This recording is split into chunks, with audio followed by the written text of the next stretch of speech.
What's up, guys? Let's look at the price of Bitcoin. Well, not yesterday, last video we were talking about this resistance line and the chance that the price will go above this line upon the fourth test.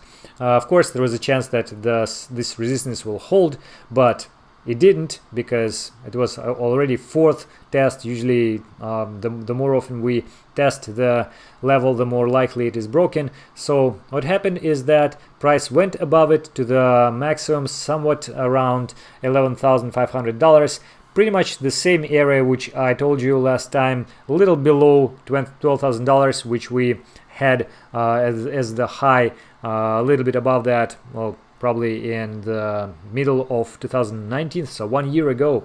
And yeah, that was the area of huge liquidity, a lot of stop orders here, and you see some kind of the volume we finally get from that point.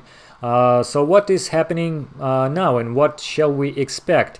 So short term, actually, we are forming this kind of a maybe bull flag or bull pennant, depending on whether you look at this from the resistance and support, those lines, or the channel is forming here. So it's really hard to say, but probably it will be like more broader area, so probably will be like a broad channel, longer one than this one. So in any case, if this trend continues, it's more likely than not to occur, because like the trend is strong, the inertia is huge, and we might go higher from that point. So it's like $12,500 from here. It's very likely, unless we have some dump from major markets and Bitcoin follows.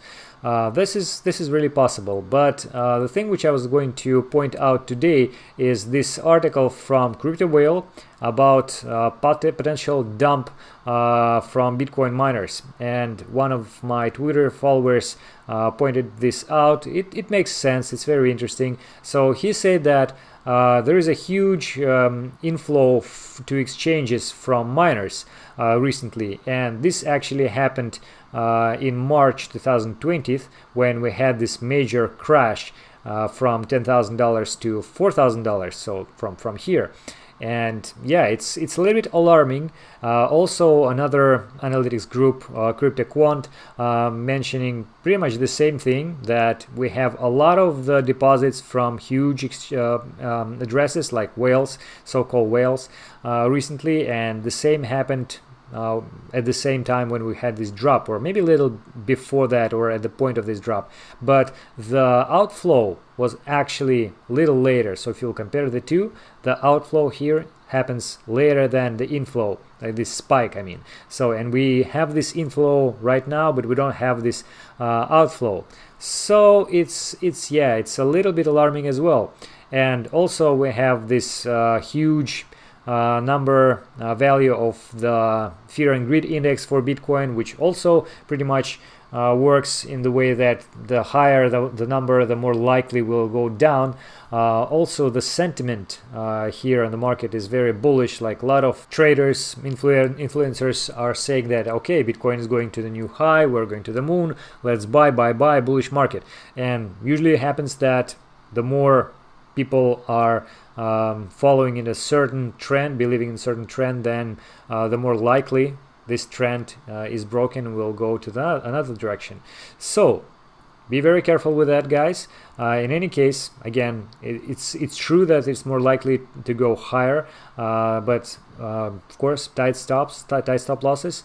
The thing is, what I would probably do right now is I will look at the daily time frame, and if we'll have some kind of a daily divergences on RSI, stochastic, MACD, major daily divergences, when we have the higher high on the price but lower high on the indicator, then it probably would be, I would consider this to be the end of the trend, of the rising trend. At least some kind of a significant correction from that point should happen. Until then, I probably will not take a short.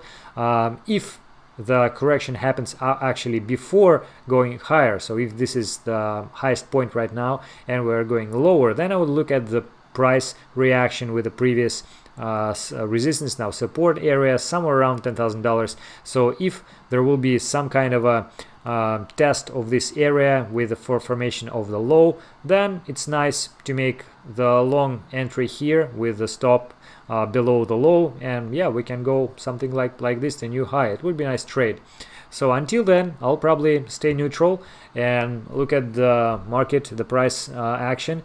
But in any case, be very careful with this potential dump from the miners, and let's follow the Glassnode statistics. You can always go to the Glassnode website. It's here. It's free. Glassnode.studio.glassnode.com. So go ahead and check it out. So far, guys, that is it for today. I hope that it was useful and safe trading. See you next video. Goodbye.